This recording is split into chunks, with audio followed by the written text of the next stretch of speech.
on some recommendations. I'm going to make a video on how to learn spoken English. When it comes on English, especially on spoken English, so people consider it as a language of social status. So we would be discussing the things how to start learning, because when we start, so we have to face some problems also, because it's all about practicing the things. So we would be learning how to start learning English. So that's begin. So what is important, like step to start how to learn. So there are 2 steps. I have defined it very well. You can directly take a screenshot if you think it's relevant. And there are lots of videos on YouTube also. You can see there that they are teaching how to speak, how to get rid from hesitation. So you can also watch them, but still if you think that it's maybe relevant for you, so you can watch. So there are 2 important terms. पहला है practice, दूसरा है grammar. इनमें सबसे महत्वपूर्ण चीज़ है practice करना। आपको अगर कोई सिंगल सेंटेंस भी इंग्लिश में आता है, कोई डायलॉग आता है, कोई मुहावरा आता है, या कोई भी चीज़ इंग्लिश में अगर आपने सीखी है, तो उसको ज़्यादा से ज़्यादा आप प्रैक्टिस करें, because without practice you can not learn English, specially spoken English. तो प्रैक्टिस करें आप ज़्यादा से ज़्यादा, और उससे क्या होगा, जितना ज़्यादा आप प्रैक्टिस करेंगे आपका कॉन्फिडेंस लेवल उतना ही ज़्यादा अच्छा हो जाएगा। धीरे धीरे करके कॉन्फिडेंस आएगा। स्टार्टिंग में आप गलत बोलेंगे, no problem. Everyone who wants to learn English, he has to speak wrong in the starting. But after some time, when your hesitation will be removed, जब आपका hesitation खत्म हो जाएगा, तो ऑटोमेटिकली आप अंग्रेजी बोलना स्टार्ट कर देंगे। अब ये तो हुई बात, बेसिक बात। अब सीखना कैसे है, कौन कौन सी चीज़ें को अंग्रेजी बोलना सीखने से पहले अपन को ग्रैब करना है। तो यहाँ पे मैंने लिख दिया है ग्रामर। ग्रामर में आपको ज़रूरी नहीं है कि पूरी ग्रामर आती है, थोड़ा मोड़ा जितना जो बेसिक ग्रामर है, जैसे इसके अंतर्गत आप tense, article, some of the prepositions, some of the conjunctions, which are important. जो इम्पोर्टेंट है केवल उन्हीं को आप इसमें से पढ़ सकते हैं। हालांकि ग्रामर उतना इम्पोर्टेंट रोल प्ले नहीं करती है। जैसे learning a language is all about practice. जैसे हमने जब हिंदी सीखा बचपन में, तो कभी ग्रामर नहीं पढ़ी, सुन करके, देख करके उन्हीं चीज़ों को ग्रैब करके हमने हिंदी बोलना सीखा। Same in English, that's also language, but the thing is that we don't get that environment. हमें वो वातावरण ही नहीं मिलता कि हम उसको प्रैक्टिस करें। हमारे साथ ऐसे लोग हैं कि अगर हम उनके सामने इंग्लिश बोलेंगे तो वो इसको समझते हैं कि मतलब उसको लगेगा कि ये दिखा रहा है। So if you want to learn, you need to practise it even alone. Grammar में आप बेसिक ग्रामर को देख लीजिए। अब बात आती है सबसे इम्पोर्टेंट जो है वोकैबुलरी। वोकैबुलरी सबसे इम्पोर्टेंट रोल प्ले करती है। जैसे मैं आपको एक एग्जांपल देता हूँ।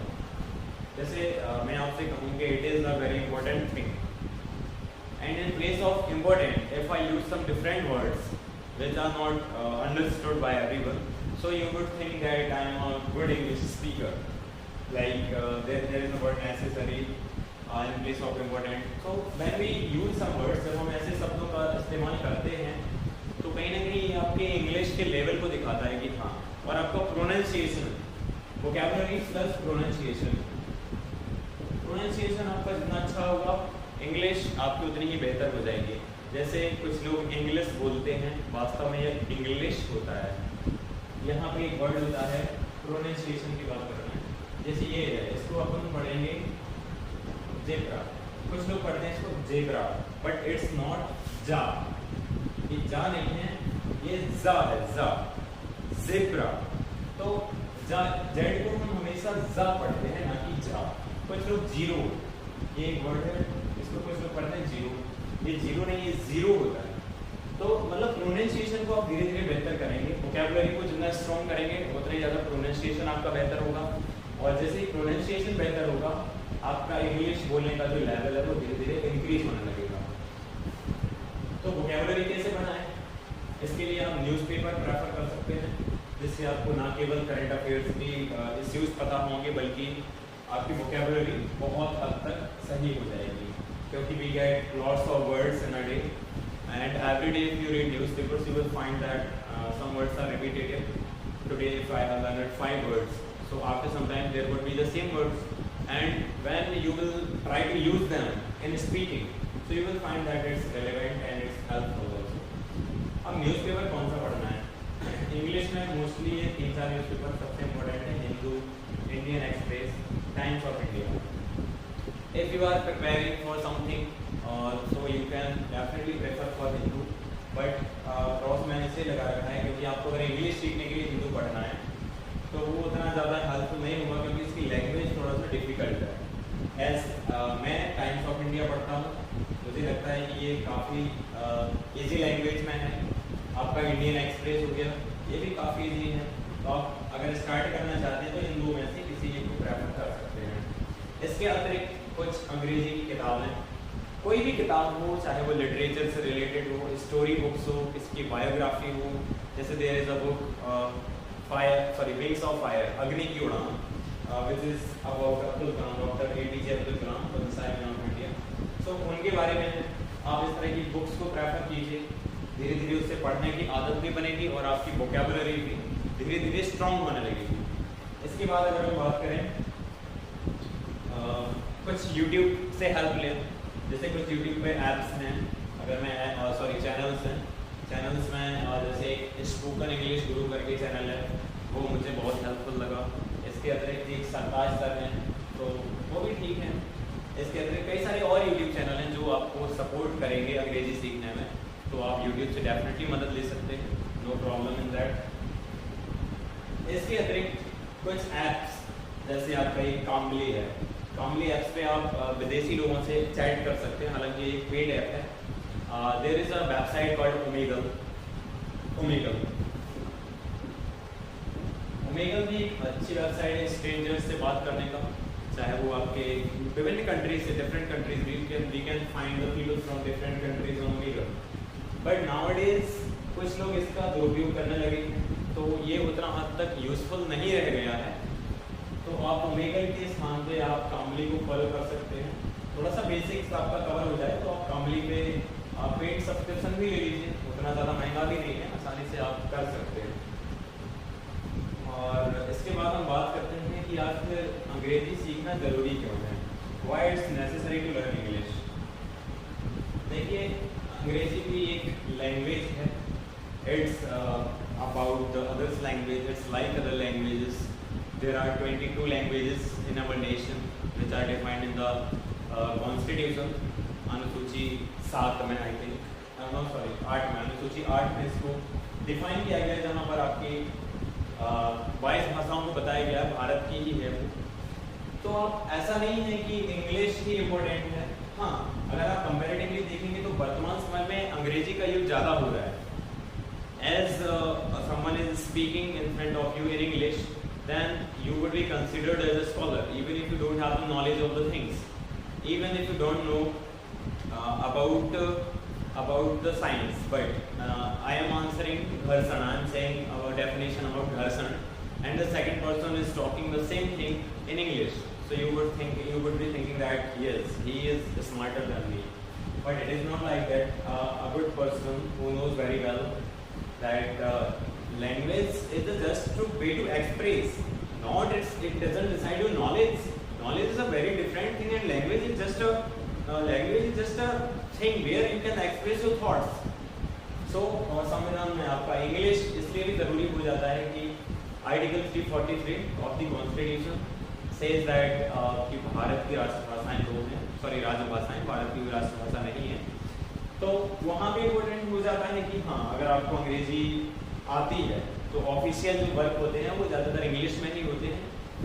और कुछ सर्विसेज ऐसी हैं, यदि आप UPSC के लिए प्रिपेयर कर रहे हो, UPSC में कुछ सर्विस ऐसी हैं जिनमें आप इंग्लिश के बगैर सर्वाइव नहीं कर सकते. जैसे there is a service called IFS. अब यहाँ पे इंडियन फॉरेन सर्विस, अब आपको विदेश में भेजा जा रहा है एज अ राजदूत, तो आपको वहाँ पर इंग्लिश आना जरूरी है.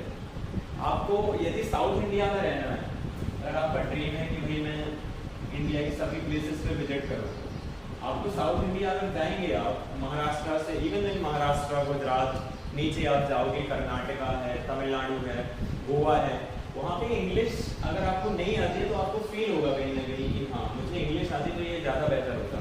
हालांकि हमारा दुर्भाग्य है ऐसा नहीं होना चाहिए, इंग्लिश को इतना ज़्यादा इंपॉर्टेंस भी नहीं देना चाहिए। फिर भी अब लोग दे रहे हैं तो अच्छी बात है, आप भी सीख सकते हैं। और आप कुछ किताबें हैं जो हिंदी में अवेलेबल ही नहीं है, उनको आपको इंग्लिश में ही पढ़ना पड़ेगा। तो to read those books, to understand the literature, आपको अगर अंग्रेजी साहित्य में रुचि है तो आपको उससे पहले तो अंग्रेजी आनी चाहिए, तब आप अंग्रेजी साहित्य को समझ पाएंगे। और इसके अतिरिक्त अगर आप सुप्रीम कोर्ट की बात करते हैं, supreme court of India, supreme court में ज़्यादातर जो बातें होती हैं, जो डिबेट होती हैं, जो केसेस सुने जाते हैं, वो most of them are in English. So in field of judiciary it is very necessary to learn English. So overall अंग्रेजी का क्या महत्व है वो हम समझ चुके हैं, और वास्तव में अंग्रेजी एक बहुत ही पुअर लैंग्वेज है, क्योंकि you will find lots of words where they have two meanings. But if you talk about Sanskrit, अगर आप संस्कृत को कभी भी अंग्रेजी से कंपेयर करके देखेंगे तो आप समझ जाएंगे कि हाँ ये अंग्रेजी बहुत ही घटिया लैंग्वेज है। यहाँ पे साइलेंट वर्ड्स होते हैं। भाई साइलेंट वर्ड्स की जरूरत क्या है? अब जैसे आप कुछ भी है जिसमें साइलेंट वर्ड का यूज होता है, जैसे नॉलेज है, ये नोट है, ठीक है, अब इसमें इसकी जरूरत क्या थी भाई? ना जरूरत है कि तो ये एक बहुत ही पुअर लैंग्वेज है। अगर आप संस्कृत को कभी भी स्टडी करेंगे, संस्कृत में हर एक वर्ड के लिए कभी भी ना कोई वर्ड साइलेंट मिलेगा आपको। ये सबसे ज़्यादा अमीर लैंग्वेज अगर विश्व में कोई है तो वो संस्कृत है, और कंप्यूटर के लिए भी संस्कृत परफेक्ट है। लेकिन हम लोग अपनी संस्कृति को भूल करके आज इंग्लिश के पीछे पड़े हुए हैं, और लोग तो इसको समाज में इतना ज़्यादा पौधा दिए हुए हैं कि कुछ लोगों के हिसाब से अगर आपको इंग्लिश आती है आपको सब कुछ आता है। हालांकि ऐसा है नहीं, तो इस मैथ में ना रहे हैं, लेकिन हाँ उन लोगों के सामने अंग्रेजी बोलना इंपॉर्टेंट हो जाता है जब कुछ लोग अंग्रेजी बोल करके हमारे को डोमिनेट करने की कोशिश करते हैं। Then it becomes compulsion to speak English. I would like to give you an example. मैं रास्ते में था, एक फाउंडेशन से कोई लड़की थी, हालांकि वो फेक थी, तो वो मेरे पास, उसने मुझे रुकाया, मैं रुक गया, उसने एक प्रिंट आउट रख दिया मेरे सामने कि गरीब बच्चों की मदद कीजिए, यहाँ हम लोग पैसा भिजवाते हैं। तो मैंने उसको देखा, वो इंग्लिश में समझा रही थी स्टार्टिंग में मुझे। Then I started speaking in English. मैंने पूछा what is the name of your foundation, is it a verified NGO और something, can I search it on Google? So she was not able to understand that. उसको वो चीज़ समझ नहीं आई कि मैं बोल क्या रहा हूँ इंग्लिश में। तो वो कहीं ना कहीं अपने आप को जस्टिफाई कर रही थी इंग्लिश बोल करके, और जब मैंने बोलना शुरू किया तो वो मुझसे बोली कि नहीं सर आप हिंदी में बात करेंगे। मैंने कहा why should I speak in Hindi when you are trying to dominate me on the basis of English, when I am speaking in English, why are you saying like this? अगर आप कभी 5 स्टार होटल में जाइए, ऐसे normal से कपड़े पहन लीजिए, लोअर पहन के चले जाइए, they will ignore you, they will stop you on the gate. But अगर आप वहीं पे इंग्लिश में बात करना स्टार्ट कर दें, they will not be able to do that. उनको फिर ये समझ में आएगा कि हाँ इसका लेवल कुछ है। तो अगर आप अंग्रेजी बोलना सीखना चाहते हैं तो सिर्फ इसलिए सीखिए क्योंकि आजकल ये मुझे लग रहा है कि नीड बनती जा रही है, और उससे पहले आपको हिंदी का ज्ञान होना जरूरी है, which is our mother tongue. क्योंकि कुछ लोग ऐसे भी मैंने देखे हैं जिनको ये नहीं पता कि 69 क्या है, 79 क्या है। तो in the sense of that you should learn that what is the basics of Hindi. When you don't know the basic Hindi, then why are you going for other languages? First learn Hindi यार। संस्कृत आज वर्तमान में useful है, लेकिन ठीक है यदि आप संस्कृत नहीं भी जानते, कम से कम आपको हिंदी तो आना चाहिए, उसके बाद आप अंग्रेजी पर जाइए। I think that's enough thing. काफ़ी लॉन्ग वीडियो भी हो चुका है, और if you think it is a relevant content and I am providing such videos, so you can subscribe the channel. Thank you so much.